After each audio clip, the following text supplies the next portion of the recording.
Hello everyone. जैसे कि हमने पिछली वाली क्लास में हेल्पिंग वर्ब और वर्ब के बारे में आपको इन्फॉर्मेशन दी थी, तब उसी क्लास का हमने एक छोटा सा प्रैक्टिस सेट आपको यूट्यूब के डिस्क्रिप्शन में डाला था, उसका लिंक। तो आप वहां से डाउनलोड करके उसको सॉल्व कर सकते हैं। उसमें ये होगा, हमने जो पढ़ा है आपको आपको वो सॉल्व करके आपको ये पता चल जाएगा आपने कितना सीखा। तो अब आज हमारी ये प्रैक्टिस की क्लास है। आप साइड में पेपर देख रहे होंगे, तो आज मैं प्रैक्टिस ये कराने वाला हूँ। तो पहला क्वेश्चन है, देख लेंगे।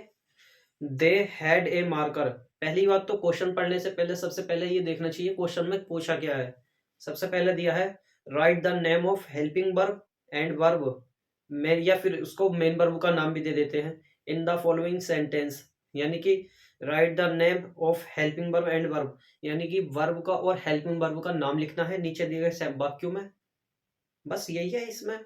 तो देख लेंगे, पहला सेंटेंस है, दे हैड ए मार्कर। तो जैसा कि मैंने आपको बताया था, सब्जेक्ट के बाद में हैज मिला, हैव मिला, हैड मिला। तो देख लेंगे, अगर सब्जेक्ट के बाद में हैज मिल जा, हैड मिल जाए, हैव मिल जाए या हैज मिल जा, इसके बाद में ऑब्जेक्ट या फिर नाउन हो, कुछ भी हो सकता है इसके बाद में कोई, यानी कि यही मेन वर्ब होती है और इसके अंदर ये हेल्पिंग वर्ब होती है। दोनों नाम डिक्लेयर होते हैं फिर, क्योंकि सब्जेक्ट से पहले अगर, यानी कि सब्जेक्ट के बाद में हैज, हैव, हैड रखो हुए मिल जाए और इसके बाद में ऑब्जेक्ट या नाउन मिल जाए, दोनों में से एक, दोनों ही हो सकते हैं, ऑब्जेक्ट भी कह सकते हैं, नाउन भी। तो ये हेल्पिंग वर्ब का भी काम करते हैं, यानी कि और मेन वर्ब भी होती है इसके अंदर। लेकिन ये एक्चुअल में ये मेन वर्ब भी है, लेकिन हेल्पिंग वर्ब हमें लिखनी पड़ जाए। अगर हेल्पिंग वर्ब हमें लिखनी पड़ जाए तो हम क्या लिखेंगे, तो लिख देंगे दे हैड ए मार्कर में हमें फाउंड करनी है हेल्पिंग वर्ब, बराबर के हो जाएगा, पूरा ही लिख रहा हूं, हेल्पिंग वर्ब बराबर,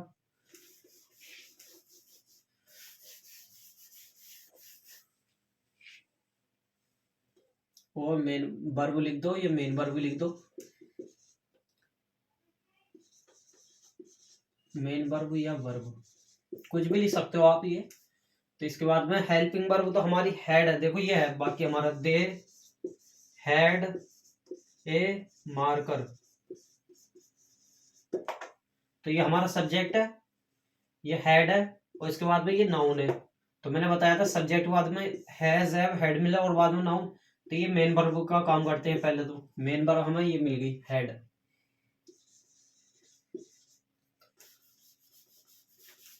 आपको साइड में पेपर में भी दिखाई दे रहा होगा। और इसमें हेल्पिंग वर्ब कौन सी लगी हुई है, जब मैंने बताया हैड होता है तो उसके अंदर डिड होता है, डिड यानी कि सेकंड फॉर्म, डिड यानी कि सेकंड फॉर्म। तो इसमें क्या है, डिड है हेल्पिंग वर्ब। तो पहले क्वेश्चन का आंसर हो गया। दूसरे को देख लेंगे, बस ये हमें इतना ही फाउंड करना है इसमें से। दूसरा है, Rekha has a beautiful house.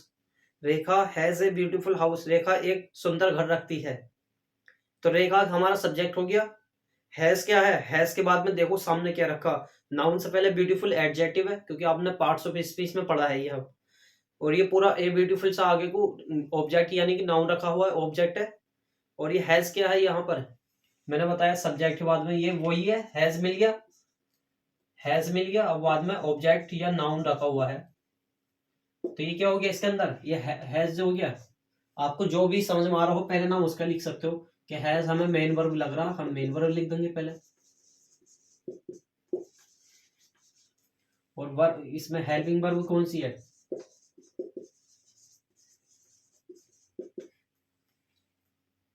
Does. मैंने बताया था हैज मिल जाए तो उसके अंदर क्या होती है, डज होती है रखो हुई, क्योंकि सब्जेक्ट के बाद में हैज, हैव, हैड, ये तीन फॉर्म मिल जाए और बाद में ऑब्जेक्ट मिल जाए या नाउन मिल जाए, तो डू, हैज के अंदर डज होता है, हैड के अंदर डिड होता है और हैव के अंदर डू होता है। तीसरा क्वेश्चन और देख लेंगे यहाँ पे। तीसरा क्वेश्चन है, they have a big family. वे एक बड़ी फैमिली रखते हैं। तो दे सब्जेक्ट है हमारा, हैज, हैव के बाद में देखो, यानी कि हैव रखा हुआ है, हैव के बाद में ये देखो आगे क्या रखा, ए बिग फैमिली, यानी कि ऑब्जेक्ट है, यानी कि नाउन है फैमिली। ऐसा नहीं कि ये पूरा सब्जेक्ट यानी कि ए बिग फैमिली पूरा ऑब्जेक्ट है या नाउन है, मतलब ऑब्जेक्ट तो है, नाउन नहीं होगा, लेकिन नाउन फैमिली नाउन है, नाउन से पहले एडजेक्टिव दिया, उसके पहले आर्टिकल, ये एक ग्रामर के अनुसार एक फॉर्मूला होता है, लेकिन आप यहाँ पे इसे ऑब्जेक्ट मानिए। और फैमिली नाउन है, आपको मैंने उसमें बता दिया था पार्ट्स ऑफ स्पीच में। तो दे हैव ए बिग फैमिली हमें ऑब्जेक्ट मिल गया, और दे सब्जेक्ट हमारा। तो हैव के अंदर क्या है, हैव के अंदर हमारा सब्जेक्ट मिल गया, और हैव के बाद में ऑब्जेक्ट भी मिल गया। हैव के अंदर होता है डू, तो हेल्पिंग वर्ब मिल गई हमें। साइड में पेपर आ रहा है, साइड में देख लेंगे। हेल्पिंग वर्ब डू, और मेन वर्ब हैव। आप इन्हें नोट कर लेंगे।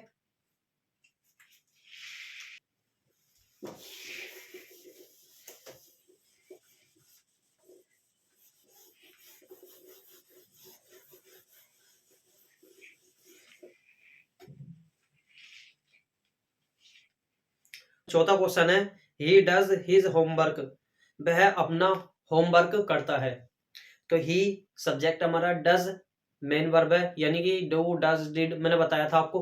और इसके बाद में होमवर्क क्या रखा हुआ, नाउन रखा हुआ, तो सब्जेक्ट के बाद में नाउन रखा हुआ, और साथ में ये हैज हैव हैड भी है, यानी डू डज डिड भी बताया था आपको, मैंने बताया था। एक साइड में देखो, सब्जेक्ट के बाद में डू डज डिड, ये तीन फॉर्म भी और बताई थी। इसके बाद में ऑब्जेक्ट मिल जा या नाउन मिल जा, तो डू के अंदर तो डू ही होता है, डज ही होता है इसके अंदर, यानी कि ई एस फॉर्म होती है इसके अंदर, डज। ये डिड या सेकंड फॉर्म ही होती है, ये आपको मैंने बताया था। तो इसमें देखिए चौथे क्वेश्चन में डज रखा हुआ, सब्जेक्ट के बाद में डज है, डज बिल्कुल है। तो देखो इसमें चौथे क्वेश्चन का आंसर हो जाएगा, यानी कि हेल्पिंग वर्ब हो जाएगी डज, और मेन वर्ब हो जाएगी, मेन वर्ब भी यही है, डज ही है।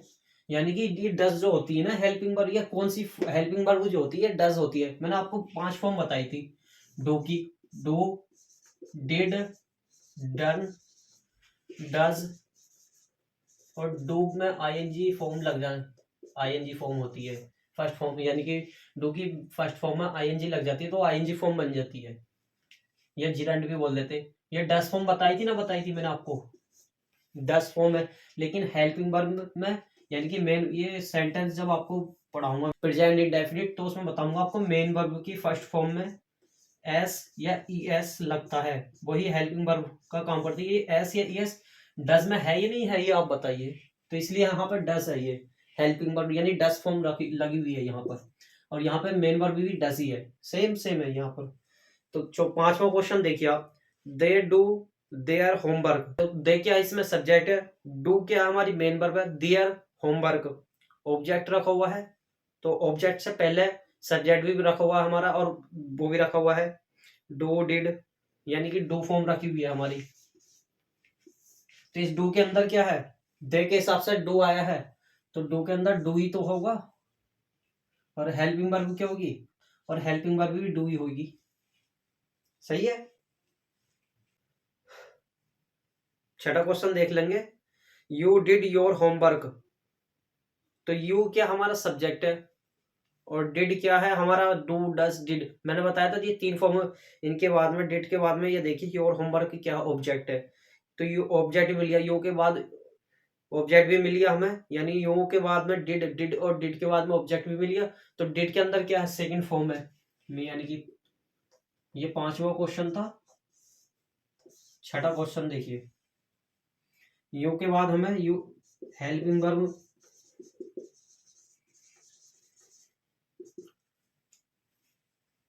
छठे क्वेश्चन में डिड ही है इसके अंदर हेल्पिंग वर्ब, और मेन वर्ब,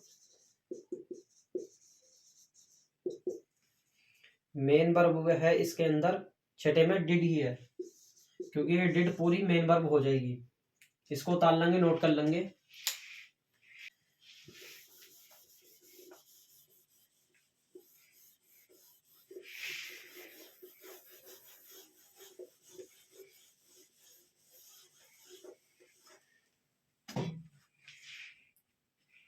7वां क्वेश्चन देखेंगे। I am learning my lesson. I am learning my lesson. I क्या है? सब्जेक्ट मिल गया। इज, एम, आर, वास, वर, आपको मैंने बताया था ये क्या फॉर्म होती है? हेल्पिंग वर्ब होती है। और इसके बाद में देखो लर्न, लर्न में आईएनजी लगी हुई है तो वर्ब की फॉर्म है, तो लिख देंगे आंसर। 7वां आंसर है। 7वें का हेल्पिंग वर्ब हो गई एम। बस इतना ही आपको काम करना है, इसमें सेंटेंस पढ़िए और हेल्पिंग वर्ब और मेन वर्ब छांट कर लिख देना आंसर। मेन वर्ब हो गई लर्निंग। बस कितना इजी है। 8वां क्वेश्चन देख लेंगे। 8वां क्वेश्चन है they were going to Delhi. They subject है हमारा, वर हेल्पिंग वर्ब है क्योंकि मैंने बताया था इज, एम, आर, वाज, वर ये हेल्पिंग वर्ब होती है। अगर ऐसे पहचानने चलिए वर के बाद देखो मेन वर्ब रखी है क्या, तो वर के बाद में डूइंग रखी हुई है, या सॉरी डूइंग नहीं है, गोइंग रखी हुई है। वर के बाद में गोइंग रखी हुई है, तो गोइंग टू दिल्ली, तो वर हेल्पिंग वर्ब हो गया और गोइंग मेन वर्ब हो गया। इतना ही काम करना हमें। Help sorry main helping verb ये रही, वर गोइंग। 9वां क्वेश्चन देख लेंगे अब। आपको साइड में पेपर दिखाई दे रहा होगा। 9वां क्वेश्चन है you have completed your work. तो यू हमारा सब्जेक्ट है। हैव क्या है? ये हैव, आपको मैंने बताया था सब्जेक्ट के बाद में हैज, हैव, हैड और बाद में ऑब्जेक्ट या नाउन मिल जाए तो ये मेन वर्ब भी होते हैं प्लस हेल्पिंग वर्ब भी होते हैं। सही बताया आपको। अब दूसरी एक दूसरा रूप, ये पहला रूप बताया था, ये दूसरा रूप देखिए। सब्जेक्ट के बाद में हैज भी मिले, हैव भी मिल जाए, हैड भी मिल जाए, हैड भी मिल जाए और इसके बाद में कोई मेन वर्ब रखी होगी इसके ही आगे, मेन वर्ब होगी इसके ही अनुसार आगे होगी, ऐसा नहीं कोई होगी लेकिन फिलहाल आप माने बस होगी, और बाद में ऑब्जेक्ट होगा, ऑब्जेक्ट या नाउन। जब इस तरह का रूप मिल जाए तो ये सब क्या हो जाते हैं? हेल्पिंग वर्ब का काम करते हैं ये। और ये मेन वर्ब, ये वर्ब, ये वर्ब या मेन वर्ब, ये मेन वर्ब के रूप जो होंगे इसके अनुसार रखे हुए होते हैं ये। तो देखिए 9वां क्वेश्चन है you have completed your work. तो यू सब्जेक्ट हमारा, हैव, हैव क्या हो गया? हैव के बाद में देखिए आप क्या रखा हुआ? कंप्लीटेड, तो वर्ब भी मिल गई, हेल्पिंग वर्ब भी, तो लिख दो आंसर। हैव हेल्पिंग वर्ब होगी, कंप्लीटेड मेन वर्ब। ये तो बहुत इजी है, अगर यानी अगर आपको ये समझ में नहीं आएगा तो आप आगे की क्लासें नहीं पढ़ पाएंगे, इसलिए ध्यान से इसे समझ लीजिए। दोबारा क्लास रिवाइज करना अगर नहीं समझ में आए तो इसे आप नोट कर लेंगे।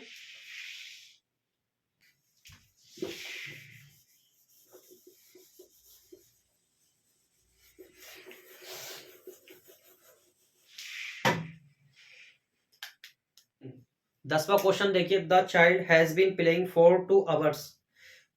तो देखो द चाइल्ड के बाद में ये सब्जेक्ट है और हैज बीन के बाद में प्लेइंग रखोगी, प्लेइंग, तो प्लेइंग क्या होगी? हमारी मेन वर्ब होगी और मेन वर्ब से पहले हैज बीन क्या हो गई? ये पूरा जोड़ा हेल्पिंग वर्ब हो गया। तो बस हमें इतना ही काम करना है, हैज बीन और प्लेइंग मेन वर्ब होगी। तो हमें इतना ही काम करना है इसके अंदर और कुछ नहीं। आप ये मत सोचिए बनेगा कैसे, आएगा कैसे, हम बनाएंगे कैसे, वो आगे की क्लासों में आपको पता चल जाएगा। 11वां क्वेश्चन देखिए I shall go to market today.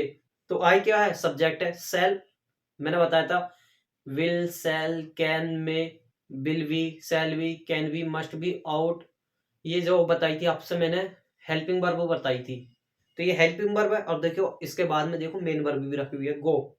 तो गो क्या है? मेन वर्ब है। तो जब आपको हेल्पिंग वर्ब नहीं अगर समझ में नहीं आए तो इसके बाद में ये देखो मेन वर्ब रखी है क्या, तो मेन वर्ब भी रखी हुई है। तो इसके पहले देखो हेल्पिंग वर्ब है यानी कि सेल, तो सेल आ गई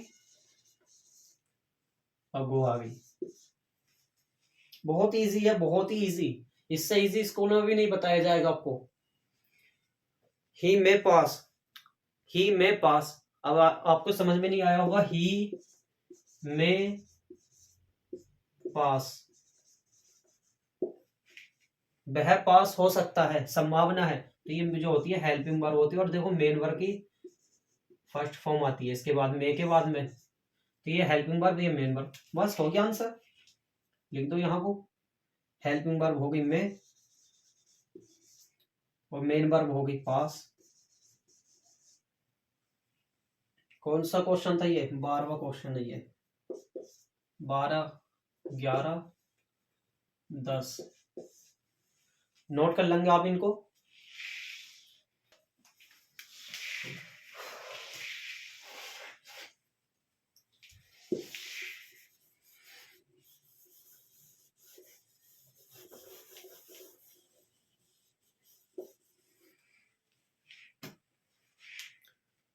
तेरहवां क्वेश्चन देख लेंगे। He will be reading his book, he will be reading his book. He subject है, विल के बाद में बताया था, मैंने बताया था will be, can be, shall be, ये सब हेल्पिंग वर्ब होती है। और इसके बाद में देखिए, अगर विल तो समझ में आ गया, आप हेल्पिंग वर्ब है, लेकिन वी समझ में नहीं आ रहा, कोई बात नहीं, छोड़ दीजिए आप, उसके आगे बढ़िए एक कदम और आगे। तो रीडिंग लिखा हुआ, रीडिंग, तो रीडिंग क्या है? रीड की मेन वर्ब की, यानी कि फर्स्ट फॉर्म में आईएनजी लगी हुई है, तो आईएनजी फॉर्म बनी हुई है रीडिंग। तो मेन वर्ब आपको पता चल गई रीडिंग। तो इसके पहले देखिए, ये पूरा जोड़ा जो होता है विल बी हेल्पिंग वर्ब होता है, और ये रीडिंग मेन वर्ब, और बाद में ऑब्जेक्ट रखा हुआ है। लगा देंगे आंसर। 13वां आंसर विल बी रीडिंग। बहुत इजी है, बहुत ही इजी। आप ये समझ गए तो आगे की क्लासें बहुत आसान हो जाएंगी आपके लिए। 14वां क्वेश्चन है, Sonu will have been doing his work since Friday. Sonu क्या है? सब्जेक्ट है, इतना तो समझ में आ गया आपके। विल हेल्पिंग वर्ब में, मैंने बताया हेल्पिंग वर्ब ही मिलेगी आपको, तब आपके ये समझ में नहीं आया होगा। हैव बीन छोड़ दीजिए, नहीं समझ में आया तो। डूइंग पे पहुंचिए, डू की फर्स्ट फॉर्म में आईएनजी लगी हुई है। आप इतना समझ गए होंगे कि यहाँ डूइंग जो होती है मेन वर्ब है, तो ये मेन वर्ब है। तो विल हैव बीन, ये तीनों जोड़े जो होते हैं, will have been, shall have been, can have been, should have been, इस तरह की फॉर्म्स बन जाती हैं। ये आगे आपको जब सेंटेंस में पढ़ाऊंगा तो ये बताऊंगा आपको, देखो कैसे बन जाती है। ये तीनों क्या होगा? Will have been helping verb है। ये बस आंसर हमें मिल गया। विल हैव बीन और डूइंग हमारा वो है मेन वर्ब। लास्ट क्वेश्चन है, 15वां क्वेश्चन है, she will have completed her lesson before Sudha comes. जब इस तरह का सेंटेंस मिल जाए, डबल वाक्य में है ये, क्योंकि बिफोर के बाद में देखिए, बिफोर के बाद में सुधा कम्स भी है जुड़ा हुआ, लेकिन आपको उसमें ऐसा मेन हेल्पिंग वर्ब नहीं लगानी, या मेन वर्ब भी, क्योंकि बस पहली उसमें ही सही लगानी है जिसमें हेल्पिंग वर्ब दी है और मेन वर्ब भी है साथ में। तो आप शुरू में देखिए, सी विल, सी भी मिल गया, सब्जेक्ट हो गया। विल क्या है? आपको हेल्पिंग वर्ब बताया मैंने। और हैव मैंने बताया था, विल हैव जो होता है ये जोड़ा होता है हेल्पिंग वर्ब का। तो ये दोनों हेल्पिंग वर्ब हो गए। कंप्लीटेड पूरा करना, तो ये कंप्लीट मेन वर्ब की फॉर्म्स है। तो बस आपको इतने ही आंसर लगाना है। हेल्पिंग वर्ब हो गई will have completed her lesson, object है ये हमारा। बिफोर सुधा कम्स, इस वाले सेंटेंस में से नहीं लेते हम। तो हमारी एक्सरसाइज यहाँ पर ही कंप्लीट होती है। आप इस क्लास को दोबारा से रिवाइज जरूर करना, एक बार करने के बाद दोबारा से और पढ़ना। हमारे चैनल को सब्सक्राइब करें, वीडियो को लाइक करें, शेयर करें। थैंक यू वेरी मच, मिलते हैं नेक्स्ट वीडियो में।